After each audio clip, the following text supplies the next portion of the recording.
Appointment book చేసుకోకుండా మేమైతే డైరెక్ట్గా హాస్పిటల్కి స్టార్ట్ అయిపోయాము ఇంటి నుండి. సో అందువేళ గుర్తొచ్చి ఇంకా అపాయింట్మెంట్ అయితే బుక్ చేశాడు సోము. ఇంకా మ్యాక్సిమం ఆ డాక్టర్స్ ఎవరు అవైలబుల్ లేకుండా ఆ రోజు సండే అనమాట.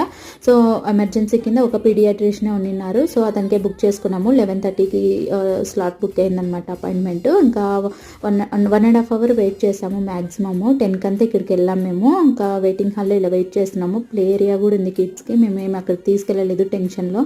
ఇంకా డాక్టర్ వచ్చారు, చూశారు. ఇంకా వైరల్ ఫీవర్ అన్నారనమాట. 3 డేస్కి సిరప్స్ ఇచ్చారనమాట. వేసి చూడండి, తగ్గకపోతే 3 డేస్ తర్వాత బ్లడ్ టెస్ట్ చేద్దామన్నారు. సో ఫైనల్గా God grace Kedar is fine now. బాగా తగ్గిపోయింది, ఫీవర్ ఏం రాలేదు. ఇంకా గ్రాసరీస్ అన్నీ అయిపోయిండే ఇంట్లో.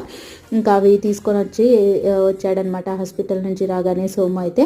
నేనైతే మదర్స్ ఉన్న బేబీస్ మంత్స్ బేబీస్ ఉన్న మదర్స్కి అయితే ఒకటే చెప్తాను, ఏదైనా మన పిల్లలు ఇబ్బంది పడుతున్నారంటే మన ఇంట్లో ఉన్న సిరప్స్ అవి ఇవి వేసి టెన్షన్ పడే కంటే